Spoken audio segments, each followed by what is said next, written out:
My wife said she was going to sell me, and I thought she was joking until Prime Sales Day, when she actually put me up for sale online. The description goes like this. This is my husband, a good-for-nothing freeloader without any income. If you're interested in a spineless bum, feel free to place an order. The services are at the buyer's discretion. $200 a day. $50,000 buys out his entire future.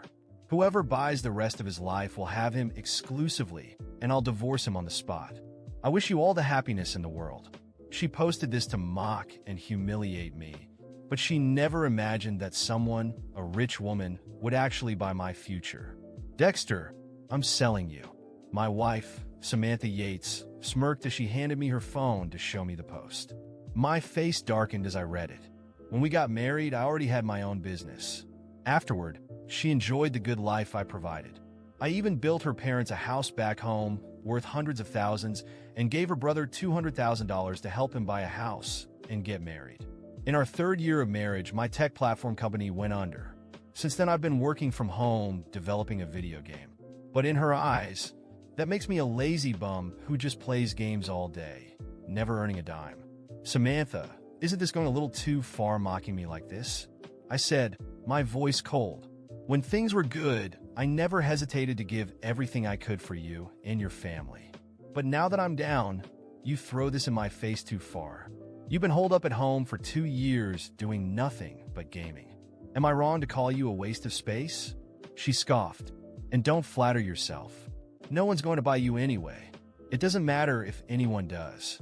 Just putting me up there shows how little you think of me. And I've told you 100 times, I'm working on a game.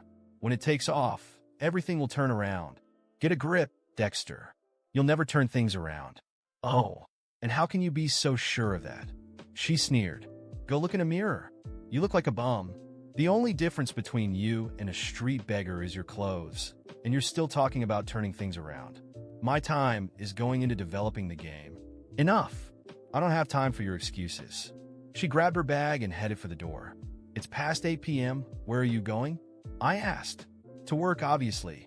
How else do you think we'll pay the rent? She shot back icily. After my company went under, the bank took back our house. I'll pay the rent. I shouted. Instinctively, she just laughed, slamming the door behind her. After a few cigarettes, I strapped on my helmet, opened up the delivery app, and waited for an order. Soon enough, I got a delivery for crawfish, and the customer even left a $50 tip asking that I peel the crawfish when I got there. After picking up the crawfish, I made my way to the customer at the Galactic Lounge karaoke bar. About half an hour later, I found myself outside room 808. Just as I reached for the door, I saw her Samantha. Inside, a group of 7 or 8 people were laughing and singing with Samantha, sitting right in the middle next to her ex, Tyson Caldwell. They were singing Only True Love, looking like a couple. Didn't she say she was working late? Guess she's working overtime at karaoke. I could feel the heat rise on my scalp like a storm cloud had just settled over my head. Just then, a heavy-set girl opened the door. Come on in. I stepped inside. Samantha, engrossed in singing, hadn't even noticed me. Just sit over there and peel the crawfish for me. Let me know when you're done, she said, pointing to a corner. I settled in back, turned to them, and started peeling. After a few minutes, the group decided to play a game of Spin the Truth. Samantha lost and picked truth. So how often do you and your husband? You know, Rebecca? The heavy-set girl giggled, prying into her private life. Ugh, don't make me sick. Forget weekly. We haven't done a thing in over a year. Samantha scoffed, full of disdain. Ever since I lost everything, she's kept her distance from me. No way. Not even once in a year. Are you telling the truth? Someone chimed in, incredulous. I swear, if I'm lying, let me get hit by a car, she said, raising her hand like she was making an oath. Well, does your husband even function? One of them asked with a snicker. If he doesn't, I'll just not like I care. She shot back. Samantha, that sounds miserable. Someone sighed. It's absolute hell. You guys don't know how disgusting he is. Lazing around all day on video games, living off me. Every minute I'm home with that deadbeat is torture. She sneered. Oh, Samantha, you deserve better, Tyson said, pulling her into a comforting hug. If it weren't for your mom opposing us back then, I wouldn't have married that loser out of spite. Samantha sniffled, clinging to him with tears streaming down her face. Samantha, I let you down. Don't cry. It hurts me even more to see you like this, he said softly, brushing her tears away. Come on, a few tears aren't enough. How about a kiss to really make it better? Yeah, kiss to rekindle those old flames. The others cheered. I stole a glance at them, and fury burned in every cell of my body. They stared deeply into each other's eyes, Samantha shyly biting her lip before closing her eyes and tilting her head up. What's wrong with you? Why would you just start hitting people? Samantha snapped at me, her tone icy. What's wrong with me? I shook with rage, clenching my jaw. My head is practically drowning in storm clouds, and I'm just supposed to sit back and take it? Tell me where you see any infidelity here, Samantha said, deflecting. Oh, please. You were about to kiss him, and you're still denying it. So what if we kiss?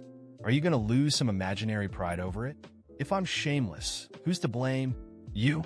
You live like a spineless loser, like some maggot in a sewer. Disgusting and worthless. She spat. My chest felt like it was going to explode. If you can't make Samantha happy, maybe you should take the high road and set her free, Rebecca suggested smugly. Right. Know your place. Samantha was the campus queen in college. And just look at her. Still gorgeous. Look at you now, a lowly delivery guy. How much do you even make a day? Another girl added, scoffing. Turns out these were all Samantha's college friends. Go take a long look in the mirror. After what I witnessed that night, the rage consuming me was indescribable. My head boiled as I left that karaoke bar, leaving the peeled crawfish on the table, just as she had ordered, but not without casting one final look at Samantha. She barely noticed my exit, too busy laughing and being comforted by her ex-boyfriend, Tyson. The mere thought of his name made my stomach churn. On the way back home, her words echoed relentlessly in my mind. Disgusting and worthless. That's how she saw me. Nothing more than a dead weight, a beggar in better clothes. And the worst part was the smug look on her face, as if I was powerless to fight back, as if it was my destiny to endure all of it. When I got home, I sat on the couch for hours, staring at the wall. My life wasn't just a failure in her eyes. It was as though I didn't even have the right to try and make things better. I could have exploded in that karaoke room, shouted, fought back, but no. I wouldn't give her and that group of parasites the satisfaction of seeing me lose control. She thought I was weak? Well, Samantha was about to find out who the real weak one was. I spent the entire night planning. The next day, while Samantha was still asleep, I reviewed every document and contract proving the money I had poured into her family. That house I built for her parents, it was in my name. The loan I gave her brother, not a cent had been paid back. Every detail was documented, and I knew exactly how to use it. When she woke up, acting as if nothing had happened, my mind was made up. She tried to ignore me while preparing coffee, but I interrupted her. Samantha, we need to talk. She gave me a bored look, as if already expecting another pathetic attempt from me. What is it now, Dexter? Are you going to whine about that post again? She said, scrolling through her phone. I took a deep breath to keep from snapping. I'm not going to whine. I'm just going to tell you that I'm done. Done being treated like garbage by someone I put on a pedestal for years. You want to sell me? Fine. But let's start by settling your debts first. She froze, finally looking at me with a mix of confusion and suspicion. What are you talking about? I'm talking about your parents' house, the money I gave your brother. All of it is documented, and I'm demanding it back. Don't worry, I won't humiliate you publicly like you did to me. I'll handle it the proper way, legally. Her face went pale for a moment, and I thought I saw a flicker of fear. But, as always, she quickly regained her composure. You're pathetic. Are you really going to fight over money now, Dexter? After everything I've done for you? I laughed, unable to believe her audacity. Everything you've done for me? Samantha, you've never done anything for me that wasn't about what you could gain in return. But don't worry, you won't have to deal with me much longer. Our marriage is over. She stared at me in disbelief, then let out a derisive laugh. You think you can make it on your own? Look at you. You have nothing, Dexter. Nothing. I'm the only thing standing between you and living on the streets? It's funny you say that, because that's exactly how I've felt about you for years. But now I realize I was wrong. You were never my support, Samantha. You were the weight I carried for far too long. I grabbed my things and walked out, leaving her standing there in the kitchen. My first step was to find a lawyer. I explained everything: the money, the house, the investments I'd made in her family. He assured me I had a strong case and got to work immediately. At the same time, I poured myself into my project. If Samantha thought my game was a joke, she was about to choke on every word she'd ever said. 3 months later, I received news that the case was progressing well. Her parents' house was about to be auctioned off to repay me, and her brother would either have to pay back the loan or face legal consequences. During this time, I worked relentlessly on my game, putting in sleepless nights and investing every ounce of effort into it. And then it happened. The game launched. Not only was it well received, but it became an immediate hit. Positive reviews, sales skyrocketing. Within weeks, I was earning more money than I'd ever imagined. When I received my first million, the only thing I felt was relief. It wasn't about the money. It was about proving to myself that I wasn't the failure Samantha claimed I was. One day, as I was reviewing contracts in my new office, I got an unexpected message. It was from Samantha. "We need to talk. I'm sorry for everything. Can we start over?" I laughed out loud reading it. She was desperate. Through mutual acquaintances, I learned that her brother had to sell his house and that her parents were struggling financially. And Samantha? Tyson had abandoned her as soon as he realized she was no longer financially stable. I ignored the message.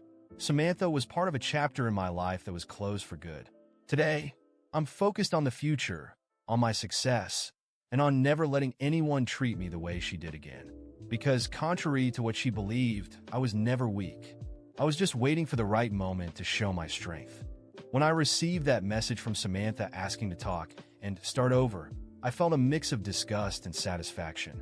There she was, the same woman who once treated me like dead weight, now crawling back into my life. Ignoring her wouldn't be enough, not after everything she'd done. She needed to feel the humiliation and pain she had so easily inflicted on me. I agreed to meet her. I chose an upscale restaurant, the kind of place she used to love when we were living the high life. I knew she couldn't afford it now, and that was part of the plan.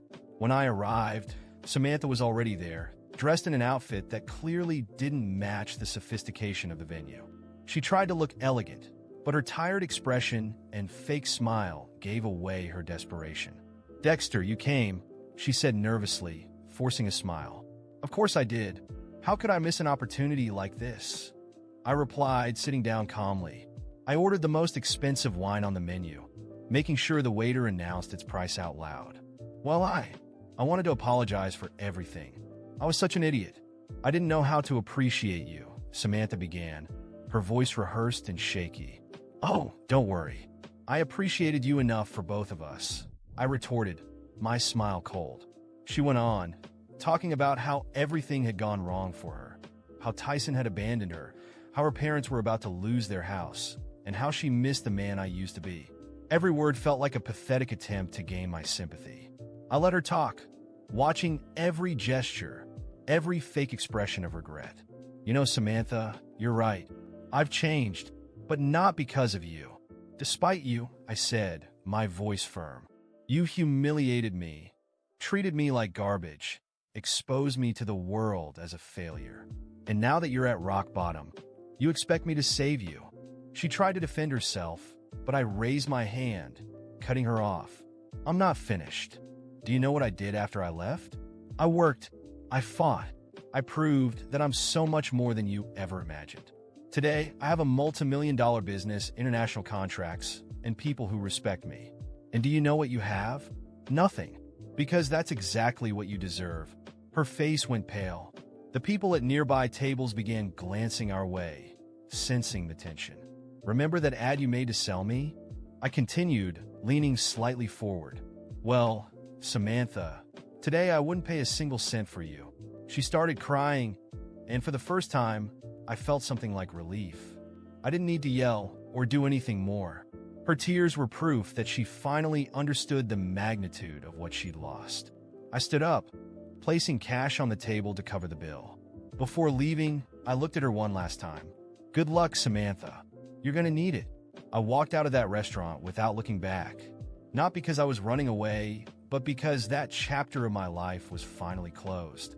Today, my life is in a place I could hardly have imagined just a few years ago. My gaming company has grown exponentially. Our latest release was a global success, and the media regularly seeks me out for interviews.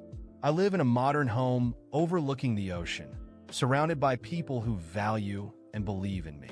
I've also started investing in social projects, helping young developers break into the tech industry. It's incredibly fulfilling to know that many of them have gone on to achieve their own dreams, and I'm proud to have been part of their journey. As for Samantha, I've heard she's staying with a friend, living off their charity. Her parents lost their house, and her brother failed to repay his debts. Tyson disappeared from her life, along with all the so-called friends she once held in such high regard. I should feel pity, but I don't. Every tear, every hardship she faces is a reflection of the choices she made. My greatest revenge wasn't humiliating her in that restaurant. It was showing her and the world that the strength she never saw in me was real. Today, I am living proof that no one has the right to define us by our failures. Yes, I fell, but I got up stronger than ever. And Samantha? She'll remain on the ground forever.